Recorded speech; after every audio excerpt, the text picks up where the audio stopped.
Santo, vem repousar sobre mim, és bem-vindo aqui. Espírito Santo.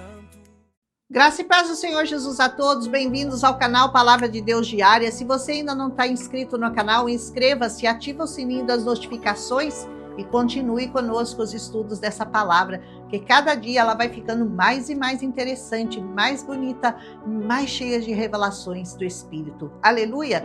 Hoje nós estamos aqui com Levítico capítulo 15, que vai tratar da impureza tanto do homem quanto da mulher. E ele diz assim: o Senhor tratou da mulher como impura durante o seu fluxo de sangue. Nós sabemos que essa palavra impureza não significa uma sujeira moral. Significa que ela estava mais sensível, que ela estava mais propensa a se contaminar com qualquer coisa que tivesse por perto. Por isso o Senhor pedia que ela ficasse separada durante o tempo do seu fluxo de sangue. E esse capítulo trata também da impureza masculina, versículos 2 e 3. O homem não poderia tocar em nada, nem em ninguém, se ele estivesse impuro também, e tivesse, como diz essa palavra, né, com uma pústula ou uma empola branca.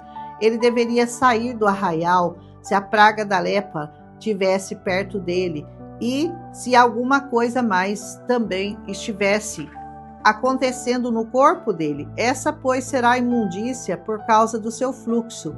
Se a sua carne vaza o seu fluxo, se a sua carne estanca seu fluxo, isso é uma imundícia. Toda a cama em que se deitar a que tiver fluxo será imunda, e toda coisa sobre a qual se assentar será imunda. É claro que essa impureza, tanto do homem quanto da mulher, quando contamina a cama ou a roupa ou qualquer outra coisa, a pessoa que se deita ali tem um grande risco de se contaminar também. É interessante observar que se a pessoa que estava impura cuspisse em algum lugar ou em alguém, essa pessoa ou esse lugar tinham que ser lavados com água, ficaria impuro até a tarde, versículo 8. Hoje, com muitos anos de evolução da ciência, a gente sabe que esses fluidos, do espirro, podem realmente infectar as pessoas. Nós aprendemos isso com o coronavírus. Por isso, o uso de máscaras, além de nós termos que lavar com tudo que a pessoa infectada tocou. Versículo 8. Até mesmo a sela, se ela se sentasse na sela do cavalo e cavalgasse, teria que ser limpa. Versículos 9, 10, 11 e 12. Isso prova que o nosso grande infectologista, o maior sanitarista do planeta, o Senhor, ele já nos informava desses perigos há mais de 3.000 anos atrás. Até mesmo o vaso, olha que ele fala com relação ao vaso de barro que fosse tocado, teria que ser quebrado. Já o de madeira não, de madeira podia ser lavado. Versículo 12. E hoje os cientistas comprovaram e sabem que o barro, após o contágio, não adianta lavar, porque ele retém esses fluidos. Já os de madeira não retém. Acha incrível esses detalhes com que Deus cuidava do seu povo? Eu fico impressionada, porque o Senhor já sabia de tudo isso que os pesquisadores, os cientistas levaram milênios para descobrir. E o Senhor já falava isso aqui, já fala, vaso de barro não adianta você lavar, porque ele vai reter o fluxo, ele vai reter a doença, então tem que quebrar. O de madeira dá para lavar e aproveitar de novo. Eu acho isso demais. Note que o tempo de purificação, depois de constatada a contaminação, era de 7 dias, mais 7, após o exame pelo sacerdote, se ainda não tivesse limpo. Então, 7 dias, o sacerdote examinava, não estava pronto, não estava sarado, mais 7. Hoje, se existe uma contaminação pelo coronavírus, que você ouviu muito falar do Covid-19, a pessoa deve ficar isolada por 14 dias. Acha isso coincidência? Bom, eu creio num Deus que sabe todas as coisas. E você? Aleluia! Aqui diz que se a pessoa estivesse limpa no 8º dia, teria que oferecer uma oferta pelo pecado e outra por oferta queimada ao sacerdote.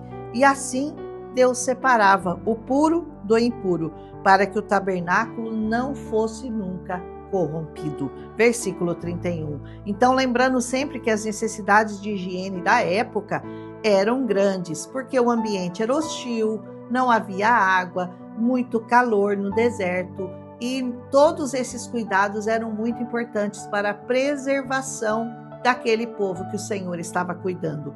Hoje tudo está relacionado às impurezas da alma e aos pecados cometidos contra o Senhor. Mas não podemos deixar de perceber que tem muito a ver com os cuidados de higiene que se aplicam até hoje no campo material. Busquemos então esta lavagem, essa purificação pelo sangue e pela água, que é esta palavra que traz vida eterna a todos aqueles que a buscam. Que o Senhor te abençoe neste capítulo, que Ele guarde você de todo mal, que você busque cada dia mais se purificar, se lavar, se limpar por meio dessa palavra. Essa palavra nos cura, nos limpa, nos purifica.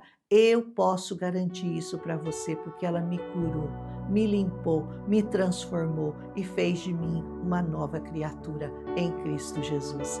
Que o Senhor te abençoe e te guarde nesse dia. Amanhã nós voltamos com Levítico, capítulo 16. Um abraço e até amanhã, se o Senhor nos permitir. Amém?